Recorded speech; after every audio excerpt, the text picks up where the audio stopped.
Hi everyone, Happy New Year, welcome to 2021. As happy as it is so far anyway, let's hope things start looking up. Obviously last year was a bit of a non-starter for first in events. We did all we could to try and get the events up and running. Each time we went forward and tried to do something, it just was a no-go because of obvious reasons. So anyway, looking forward then, we've got some good stuff planned for 2021. All the usual stuff that you're expecting and lots of other good stuff planned as well. So what I'm going to talk about today then, this is a question that a lot of people keep asking me about footwear for use on the hills, or when you're tabbing, yomping, whatever you want to call it, okay? So what I'm going to talk about here is some of the selections of shoes and boots that I've used over the years, and give my opinions on them. Obviously I'm no super expert on this, but I have used lots of different boots over the years. You know, over 32 years so far service since I joined the army in 1988. I've used all sorts of boots, all sorts of terrain, lots of weight on my back, so I have got a bit of an idea about what I'm talking about. Right then, so every piece of footwear, you need to have a good foundation even before you put your feet on, you know, your shoes on, should I say. And that starts with, firstly, insoles, okay? So you can use the insoles that come with the boots, but personally, the ones I use myself are these Super Feet insoles, these green ones. I've been using these for quite a while, probably about 15 years now, and the main reason is because I was carrying so much weight on my back whilst I was serving in the Pathfinders, my arches of my feet started collapsing. So what I've got with these is quite a high, I don't know if you can see it on the video, quite a high arch on that there, and what that does is it helps support your arch and, you know, improve your posture if you have those sort of problems. They make all sorts of different sorts of insoles, and I'm sure there's loads of mates out there, but these are the ones I personally use. So that's just one to think about. Also, obviously socks, okay? Seems really obvious. If you haven't got a good pair of socks on your feet whilst you're out tabbing, doing lots of miles, carrying weight, you know, your feet are going to suffer. So you don't have to spend oodles of money on it, but what you do need to do is make sure you've got a decent pair of socks on your feet. So that will help prevent blisters, it will help keep your feet a little bit more comfortable and help wick away the moisture as you're tabbing around on the hills. Okay, talking about the actual shoes themselves then. Right, so when you're choosing a pair of boots or shoes for going out on the hills, do your research, talk to people that you know that have used, you know, various boots on the hills that have got a bit of experience.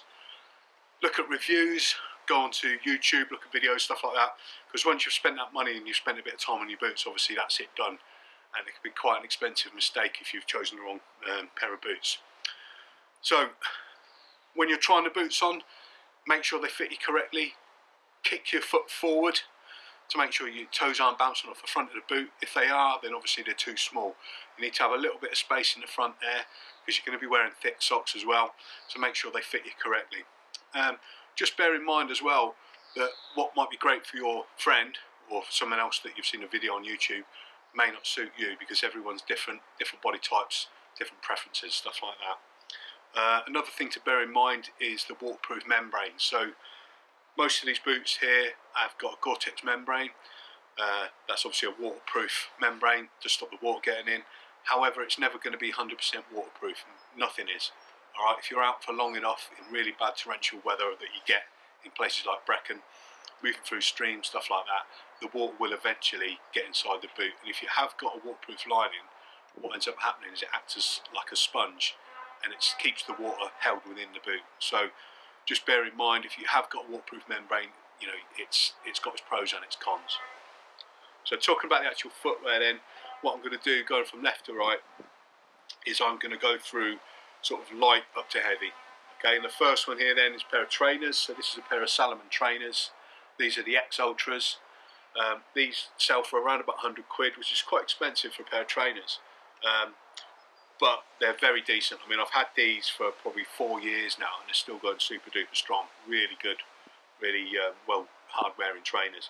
They've got quite a decent grip on the bottom. They're a bit mucky there, as you can see. I've been out and about in them.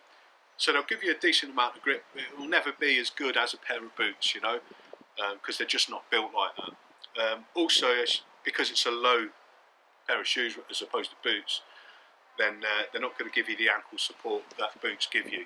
So yeah, you could use those on the hills if you're only carrying a small amount of weight. If you was a fell runner or something, only carrying say 10-15 pound, and especially if you're moving along decent, well-established tracks. But as soon as you go kind of off-road or you're carrying heavier weight, probably the best idea to get something to give you some ankle support. Next ones then, these are Aku Pilgrims. These go for around about 120 to 150 quid, something like that. These are the Gore-Tex ones. They don't actually sell them in this colour anymore. They do them in browns and like a desert colour as well. And they actually issue these to the UK Armed Forces. Really good pair of boots. Decent amount of ankle support, not super sturdy, but an okay amount of ankle support. These, like I say, are the Gore-Tex ones as well, so they'll help keep the water out off your feet. And very, very comfortable. So straight out the box, mega comfortable. Don't really need wearing in much. Obviously all boots need wearing in to an extent, but not really too much with these ones. Also got quite a decent sole on them. So on these they've got a Vibram sole with a good tread on that will give you good sort of support and stuff as you're moving around the area. Next pair of boots then, this is a pair of Scarpas. Scarpa's an Italian company, as Aku are actually as well. These are an older pair of boots of mine. I've had these about 12 years now. I actually wore these in Afghanistan on a winter tour. These are Gore-Tex as well, and these went for around about 110 quid I think when I bought them. And they kind of sell Scarpas a similar sort of price point to the Akus. Very well known in the UK, very well respected boots, used by hill walkers, climbers, stuff like that. Very nice pair of boots, and again with a decent sole on there with shock absorption and a good grip as well. Moving on from these then, another pair of Salomons. So this is a pair of Salomon Quest 4Ds. These are a very, very popular boot for hill walkers in the UK for lots of reasons. Again, super comfortable straight out of the box, fairly high, so a decent amount of ankle support on these. You can see the way that the heel's curved as well, so it actually gives you a nice comfy fitting around your ankle. Very good shock absorbing sole on that as well, very good grips on here. So all around a very decent pair of boots. And these sell for around about, again, about the same sort of price, about 120 to 150 quid. Maybe a little bit more depending on where you get them from. But really nice pair of boots. Salomon are a French company, by the way, and very nice pair of boots there. So moving on from there then, what we've got at the end, this is a pair of lowers. So these are, as you can see, like a military style boot, alright? A much higher ankle on them. And the reason why they have the higher ankle on military boots is, you know, soldiers are generally carrying a lot more weight on their backs, so, you know, carrying your body armour and everything you might need for up to a week or even longer, all your support weapons, stuff like that.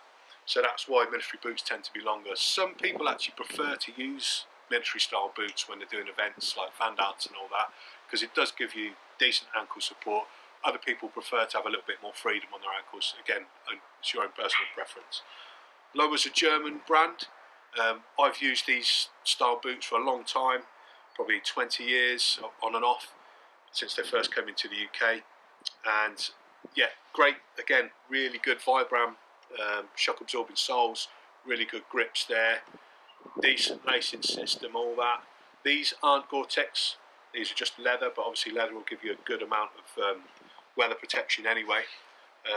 And just, yeah, really decent boots. So like I say, I've used lowers a long time throughout my military service, and I really do rate them. There's lots of other military style boots out there, but this is just the one that I wanted to show you today. So that's just a fairly quick canter through there of a few different types of footwear, different styles, different makes that you can use, and all very, very good styles of footwear for use on the hills when you're tabbing and stuff. If anybody's got any questions, shoot them straight at me, you know, in the questions and comments at the bottom of this. And hopefully you've got something out of this today, people that have been watching this. But don't forget to like, share and subscribe. And don't forget, keep low, move fast. See you in 2021.